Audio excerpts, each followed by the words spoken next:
Black Forest, the black ones, the black pom-poms had a better fitness Why was there more fitness for the black pom-poms in the Black Forest? because they blended in with the materials, so they survived and they could reproduce. So there was a selective pressure there that if you were camouflaged, you could blend in and not be eaten. So there was a selective pressure for black pom-poms.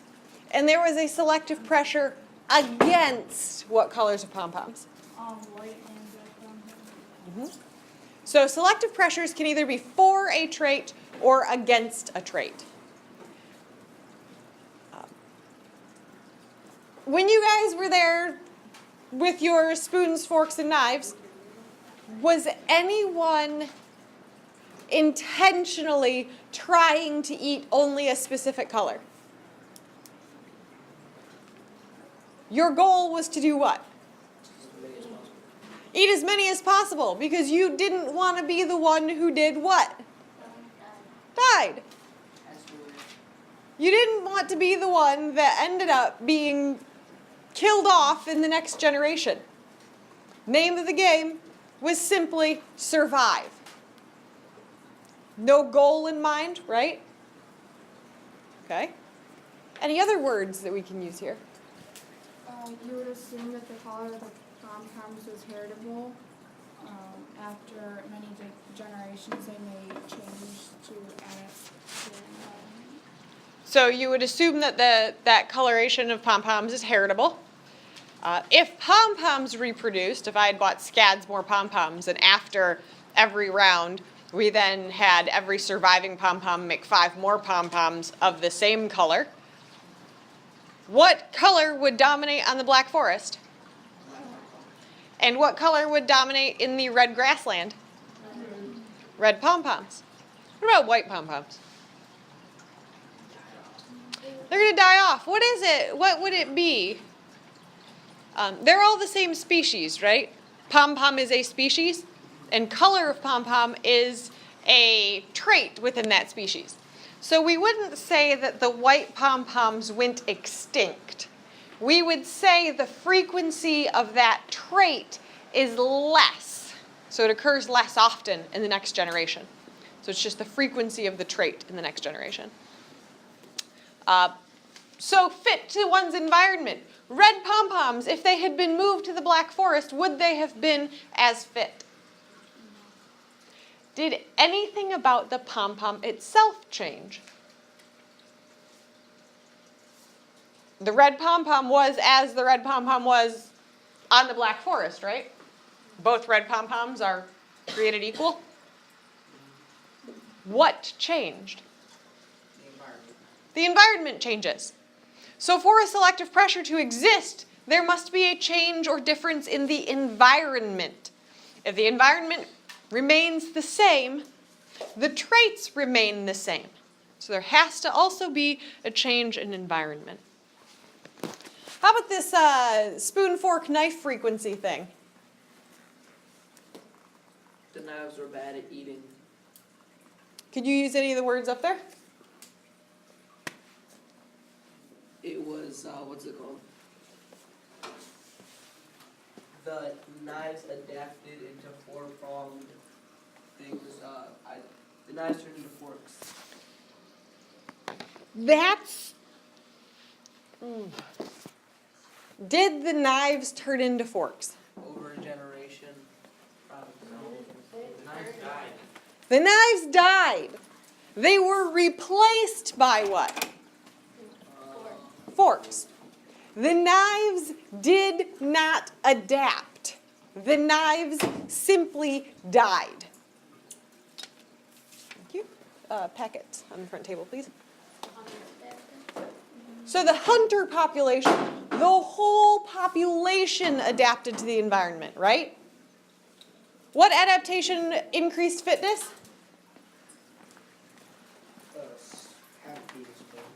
Having what? Being a spoon was helpful. How's that, Craig? Yeah.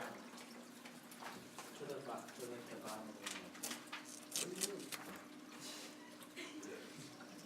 yeah. as it moves throughout the rest of the hour. Let me know. We can fix that. What just happened? The sun was shining in his eyes, and he was clearly visibly uncomfortable, so I was making sure that... If I shined a light in your eyes, would you also not be uncomfortable? Be weird. If it was for science, then Yeah. These like 2 tables, guys. That was it though. So I was just trying to, help him out. science is fun.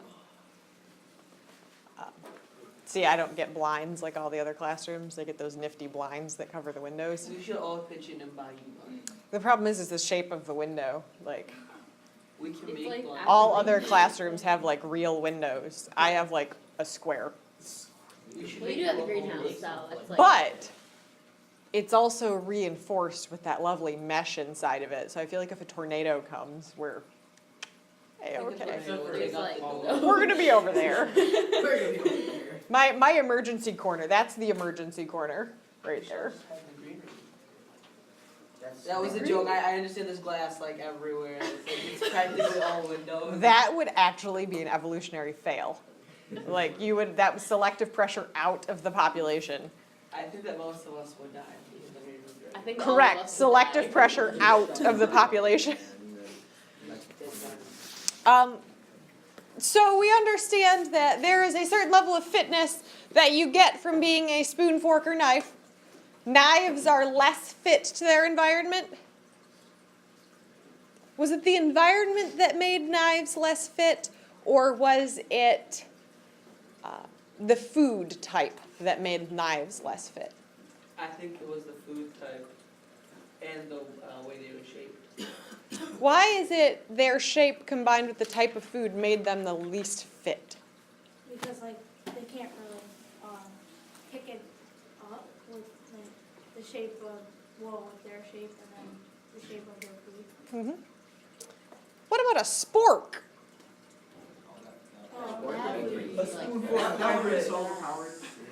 So a spork would have owned it. Oh, yeah. A spork would have just killed everyone out. It would have eaten forks and spoons. Mini spoons. Mini- Those are the best. Were they as effective as the large spoon? No. Yes. Why not? Because they couldn't pick it up. Couldn't hold as much. What if we had done this same thing, but with mini spoons, regular spoons, and sporks? So there are your variations within the population. Size and the end of the shape of the utensil.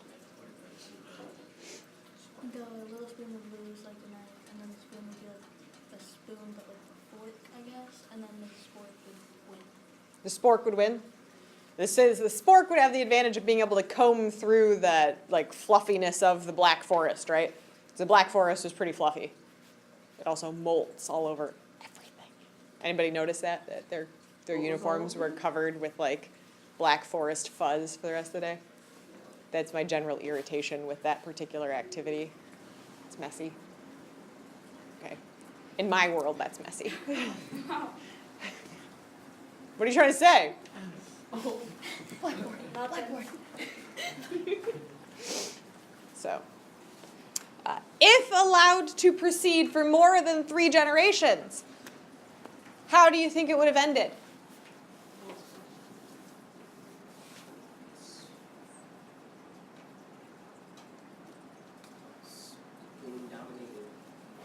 Spoon would own it? You're like, yes, because the spoon can scoop, right? The fork, it was more like a stab and lift. I applaud you guys not stabbing each other with any of your implements. I'm not suggesting that it happened in other classes, but it happened in other classes. And I did make the face that was like, please tell me you're not existing in the same room as me right now. Is that what You know that face. You've seen me make it. Like the, yeah. That would have been helpful. Is when plasticware broke, I was like, there's nothing about this activity that requires you to stab another person with a plastic spoon. Did they get their name on the board? They actually got put in timeout. I was like, you? Go to the corner. Uh-huh. A good human being right there. That was parenting 101. So we understand how this could be like a very strange model for what natural selection looks like. Traits change with frequency over time. There was no ideal trait. There was no perfection we were aiming for. All it was a selective pressure for or against a particular heritable trait that increased or decreased fitness. That's all Charles Darwin said. That's so bad. Is it obvious? How many of you are like, well, when you think about it, it seems kind of obvious? I don't think it was obvious when he was alive. You don't think it was obvious when he was alive? Nobody wanted to. Could you explain change over time? So the concept is that all things change, well, in theory, all things change over time. The article I wanted you guys to see is actually about a bacteria that has not changed in about 3.8 billion years. And scientists came out and said, hey, does this bacteria that has not changed in 3.8 billion years, does it disprove the theory of evolution? Because evolution says things change. As time passes, things change. Things are different than they were.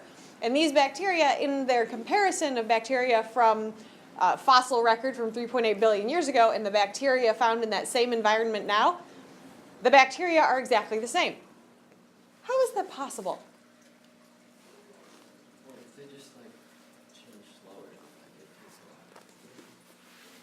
a while. One possibility is that they change more slowly, but how quickly do bacteria grow? But maybe they don't need to change. Why wouldn't something need to change? Because it doesn't have to adapt to its environment. It doesn't have to adapt to its environment because its environment, not even its environment adapts to it, its environment never changed.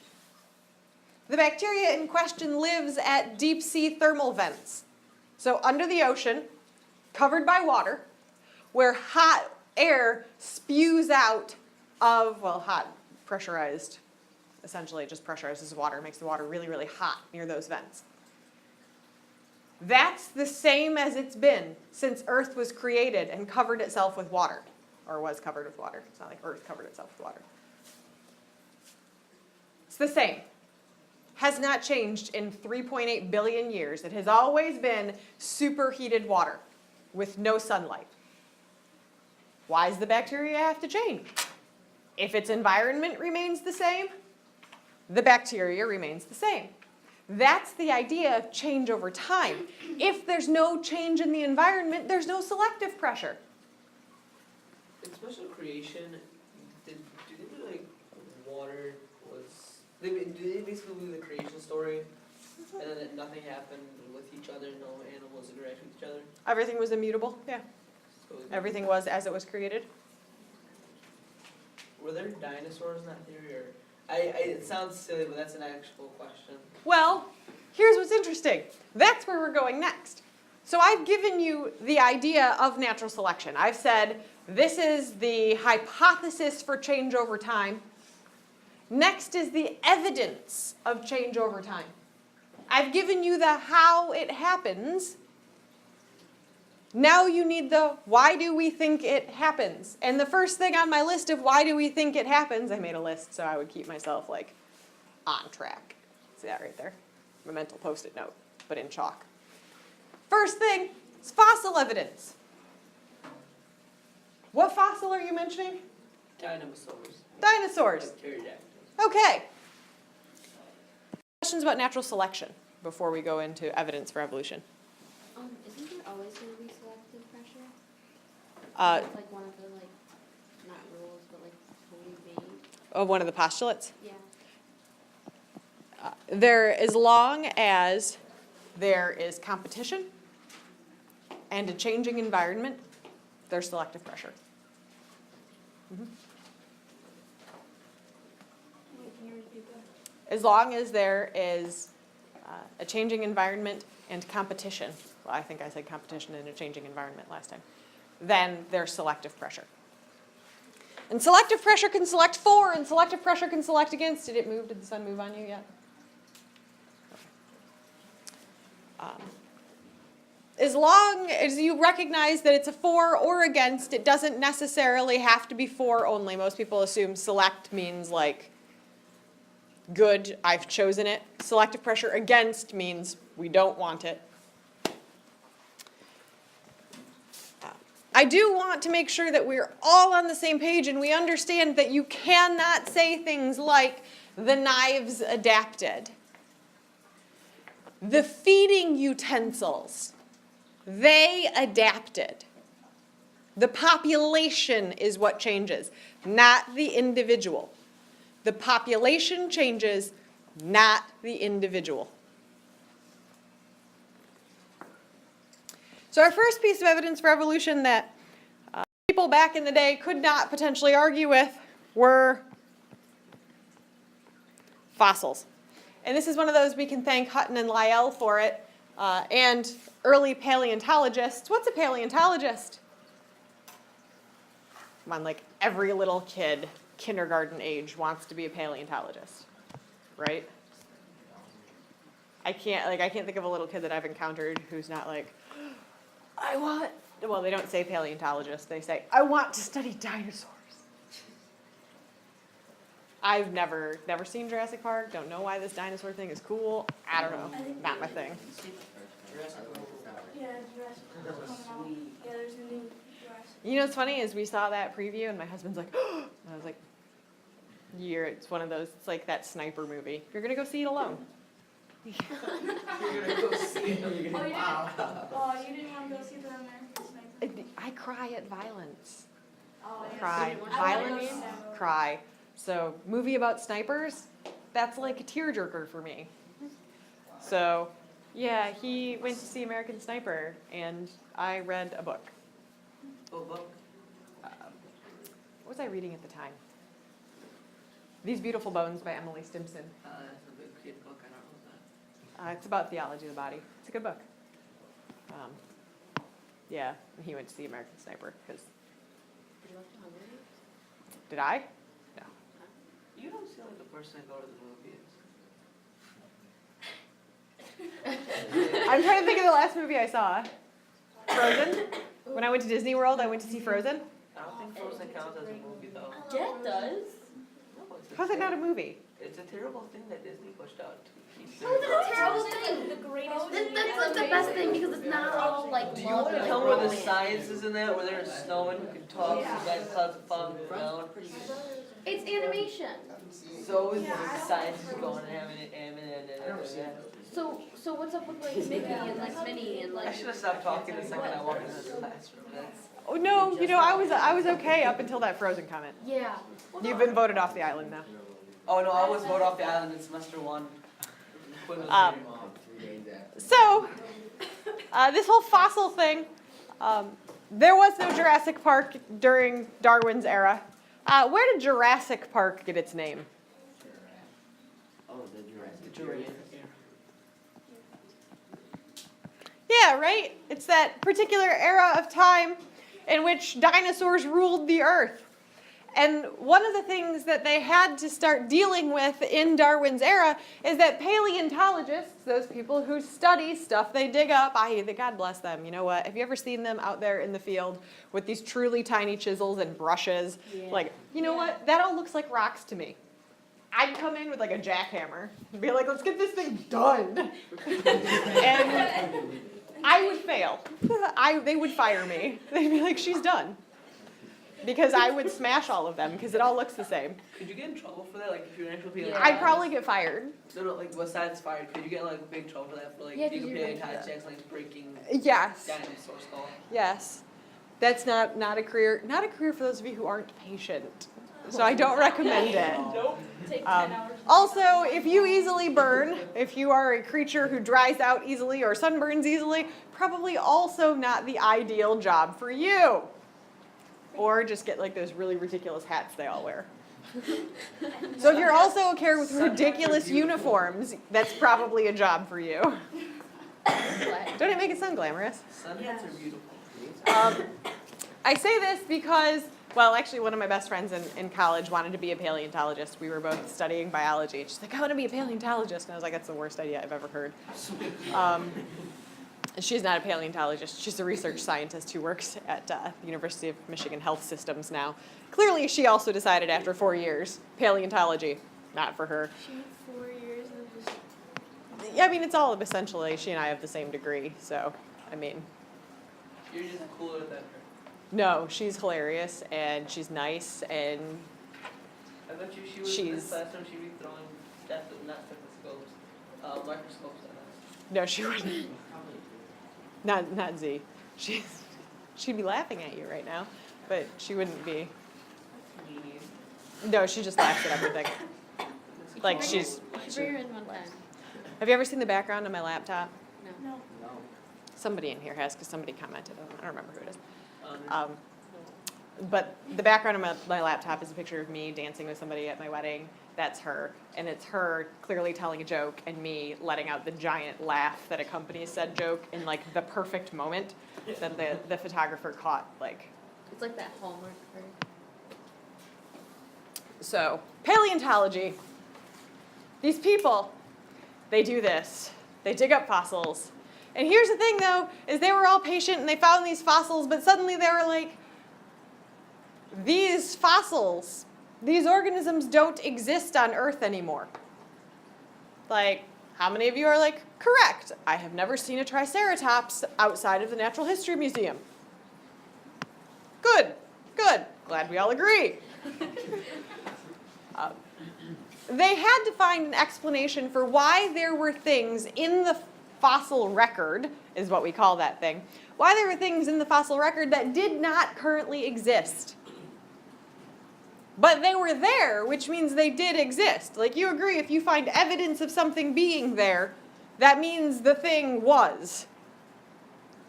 Yeah. So if you find a skeleton of something, then it must have at one point been alive.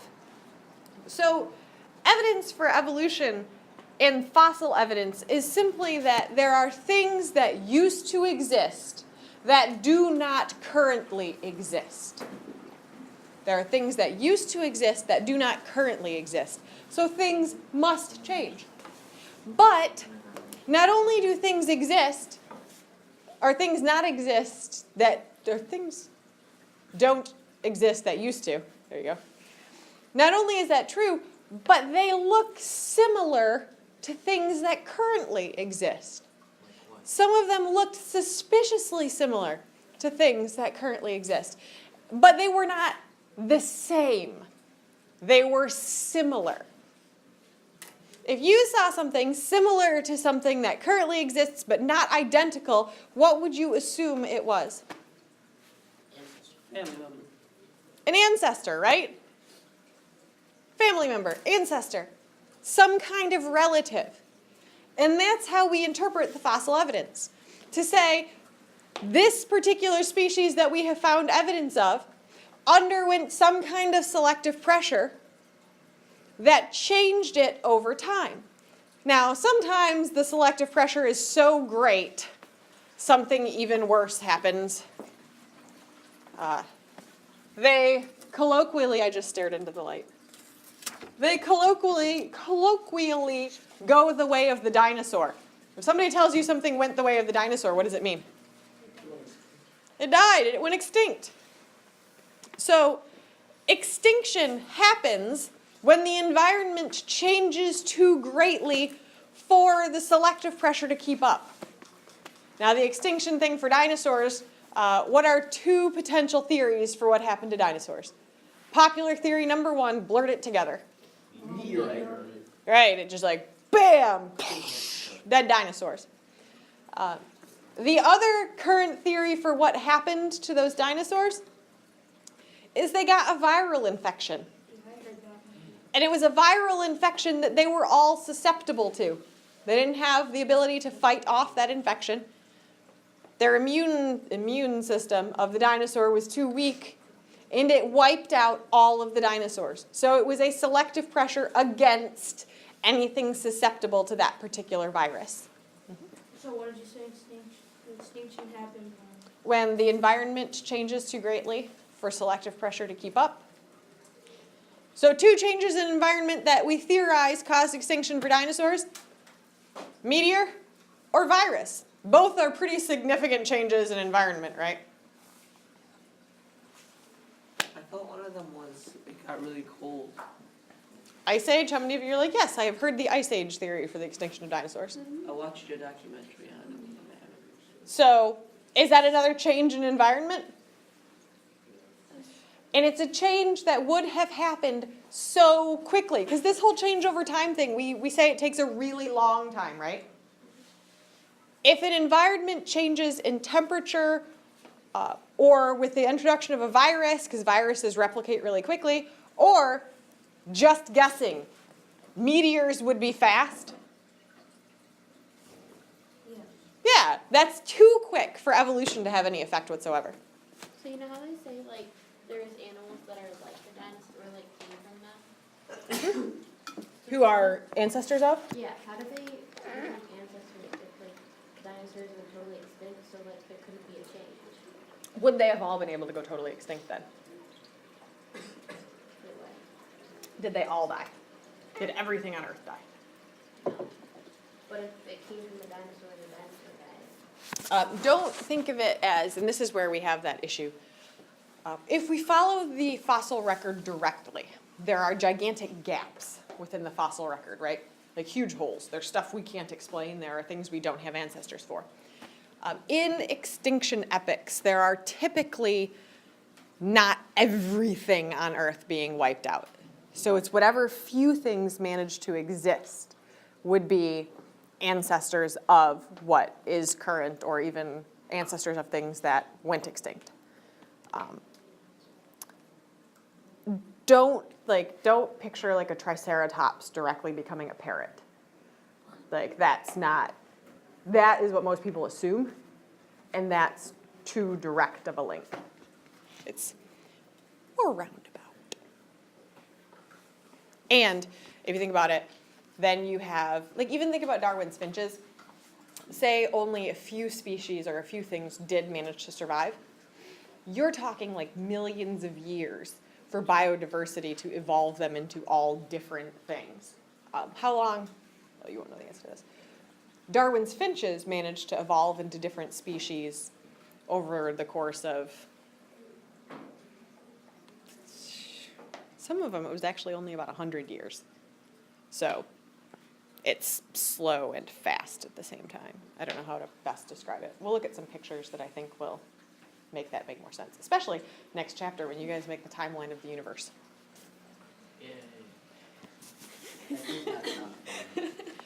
For me, it's intensely amusing. By Exactly, we watching us don't. struggle. Yes, I usually watch you guys struggle and then stand back and laugh diabolically. Something like, ha ha ha ha ha ha. That makes us feel good. Have you ever seen me laugh diabolically at you struggling? Maybe, Not yet. maybe secretly in your mind. Yeah, but time After- you can kind of tell. After we leave class. After we leave class, you just sit there After and laugh at class. us if we struggle. No, After no, not typically. I think that sometimes you do it with the faces that you gave me in Quinn last semester. Just That's not what those faces said. That was not laughing at your struggle. And like I can't figure out because they're all so close together. Like so. Well, trust me, you can tell the difference. You can You can tell the difference between I'm annoyed with you and just laughing at your struggle. No, I mean I struggle all the time. Doesn't matter. And it's But not- that's not the point. There's different. Wait, I didn't get what it said. Oh, just paleontology and extinction. Nothing fancy. I want to see if I can find the picture.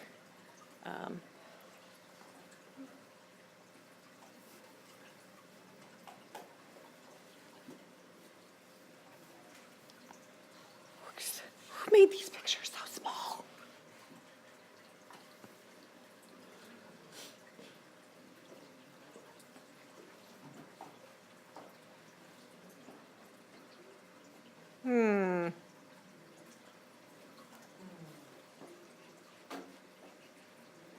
Can you like even sort of kind of see that? No. I see a whale and a You can see dolphin. the Just word. like Okay, the words are unimportant. They're all in Latin. Who cares about those? Did you borrow this from our book? Probably. Oh, she took it from our book. She was gonna borrow it. Well, no, the people who created your textbook just gave me a PDF of all of the images and only the images. Like, used by Elizabeth. So then I can use them for whatever I want. So looking at this, one of the next things, this kind of goes with fossil evidence and combines with homologies. Homologies, I do expect you to remember what a homology is. A trait that suggests common ancestry. So a structural homology is a similarity in shape that suggests common ancestry. Now all of these things, keep in mind that this scale up at the top that you can't really see says millions of years ago. Millions of years ago. And this is 25 million years ago, 30, 35, 40, 45, 50, 55, so this is getting older. You're accustomed to seeing this kind of diagram, but turned on its side. Let's see here. White is not the right choice to write on a white picture with.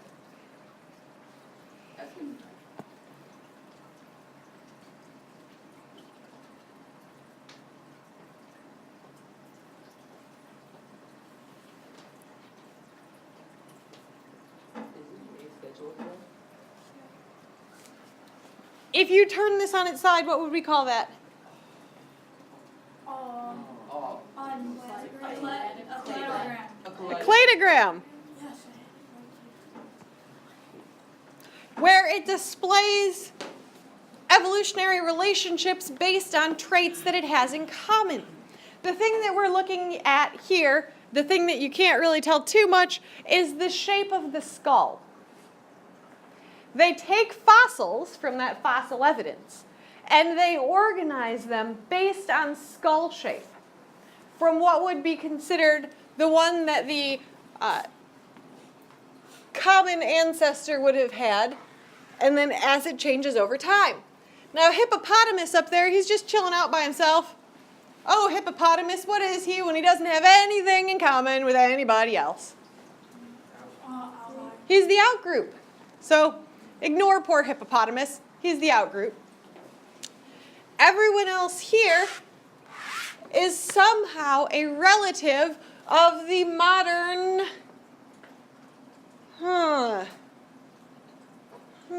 echolocation for hunting, nasal opening, reaches position of blowhole, baleen, dolphin and a whale. So we're looking at the ancestors of the dolphin and the whale. These things changed over time. What do you notice that their ancestors had? 4 legs. 4 legs. Yeah, they had 4 legs. So the structural homology here that indicates evolutionary relationship is the presence of a leg. Now, I don't know what it is about natural history museums, but they all insist on mounting whale skeletons from the ceiling. Right? Science. Have you ever been to one that doesn't have a whale on the ceiling? Where? You just said yes because you could? Yeah, they thought whales could fly back then.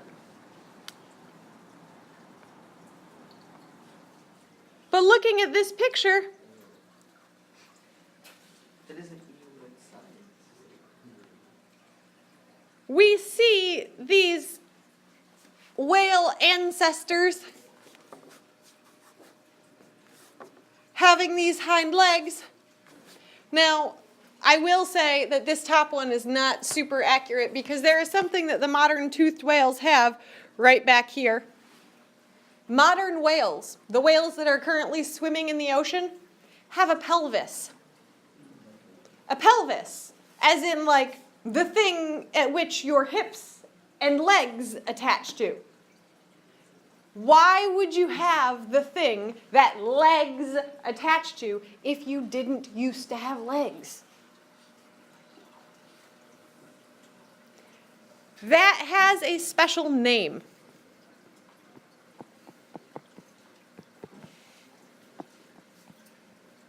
It's a vestigial organ.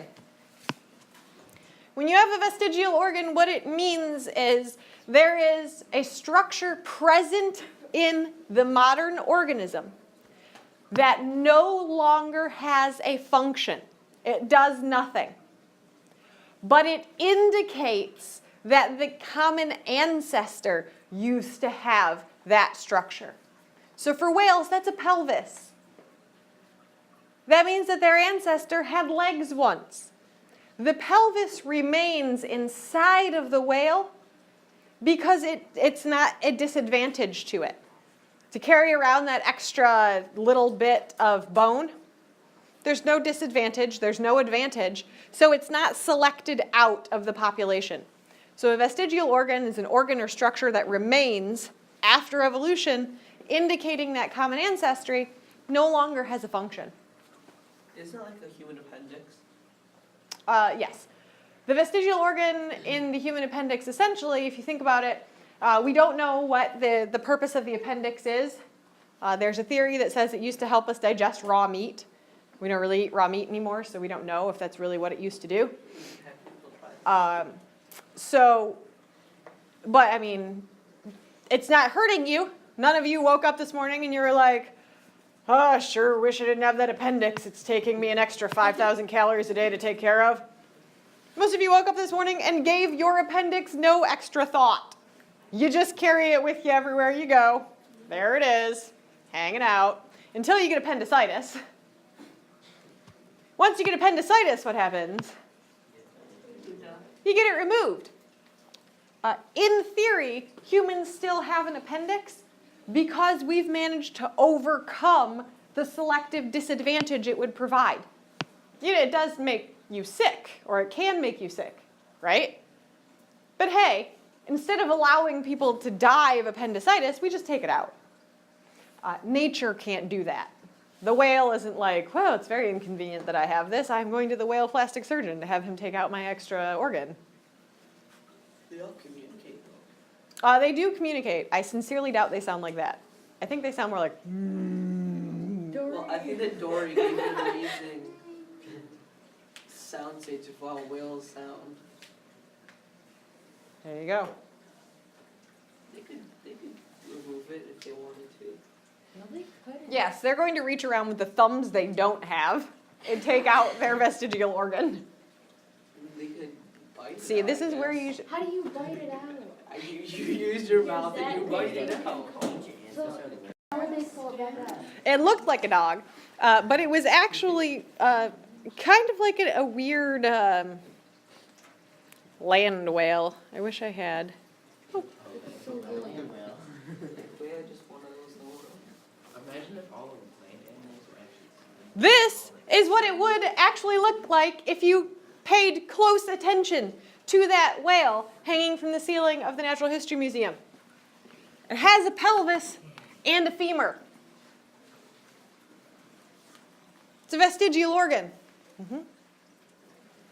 Is it like not attached to the tailbone is what I'm gonna call that? Oh no, the back. This is the backbone, isn't it? Mm-hmm. Okay, is it like not attached, or how is that just in the skin? It is not attached. So it would be attached by muscle.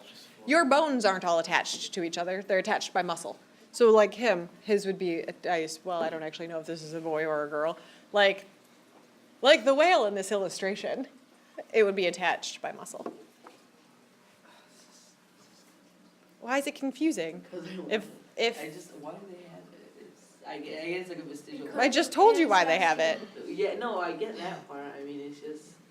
Nobody ever told you whales used to have legs? No. Whales used to have legs.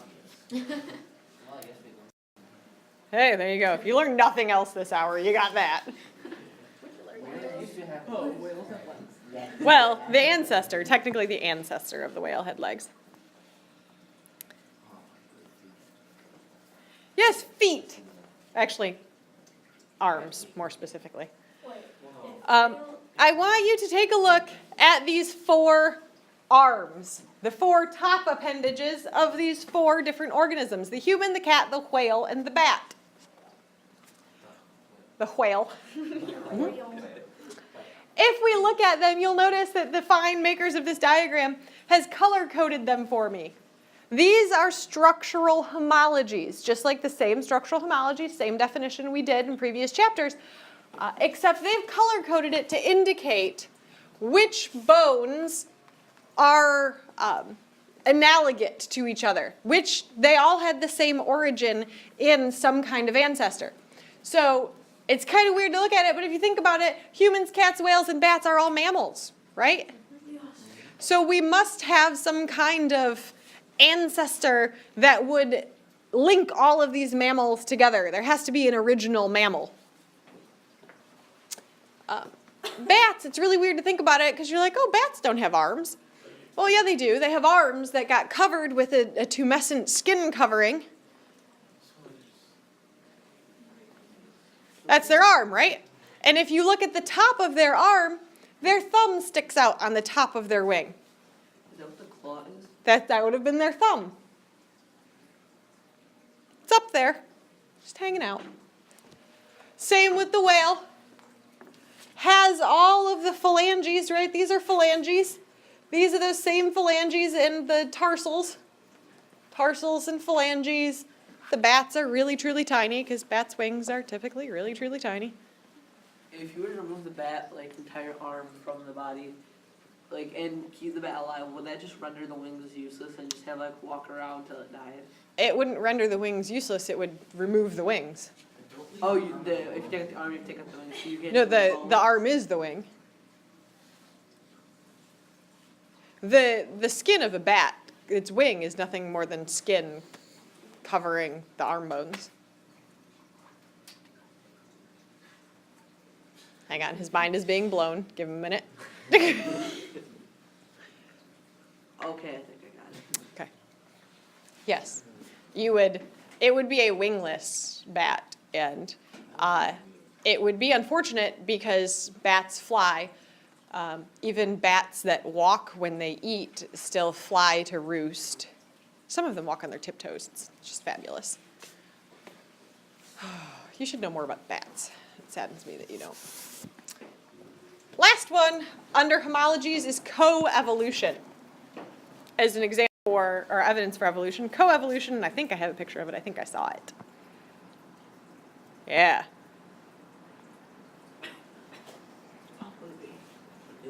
It's a moth and a flower. The moth has what we call a proboscis. He's sorry to have offended you. Hate is a strong word. That's the proboscis. It's its feeding implement, how it gets food.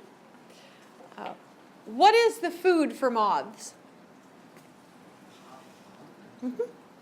It's going to be pollen, which of course is located here in the flower. This process would be called coevolution. Likely what happened was there were variations in the flower.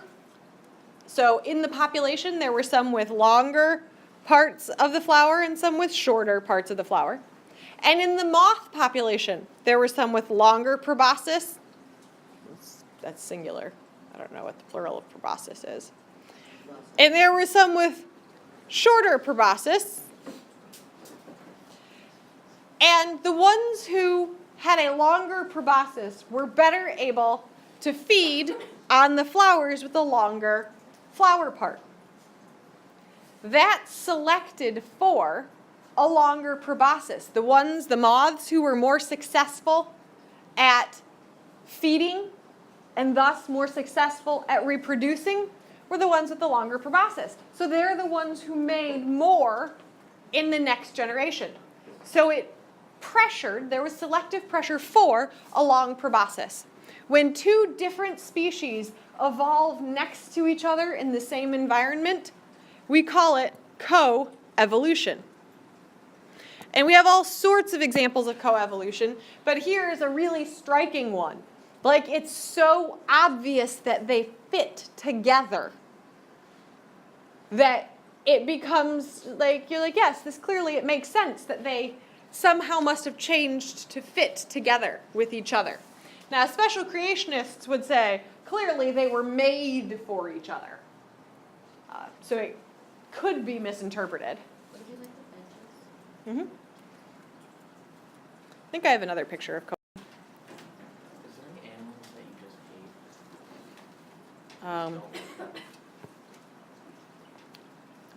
hate? Not a super huge fan of spiders, but I find them fascinating. This bird is a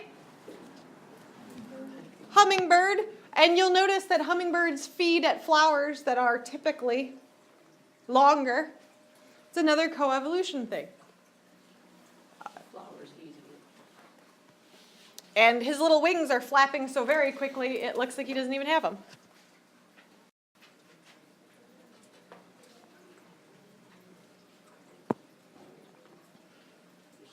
This is not a mistake. It is a cave fish. If you are looking at it like she edited this photo, no, it just doesn't have an eyeball. It's a cave fish. It's called a blind cave fish. The caves that it dwells in are all obviously underwater, like we're fine with that. I haven't blown anybody's mind. Fish live underwater. But it's dark in those caves. Eyes would provide them with no advantage. What good is an eye? What good is an eye if you can't use it? If there's no light? I'm just going to stand right there. There you go. Right? Agreed? If an eye became a disadvantage, so you got a viral infection and it affects only eyeballs, then you've suddenly selected for the fish with no eye. If it's dark and you can't see, what use have you for an eye? So that's another fun little adaptation. How many of you are like, I feel bad for that fish? Don't feel bad for him. He's okay. Like, what's that line across? Right here? Yeah. It's essentially where their non-bony spine would be. So is that like, can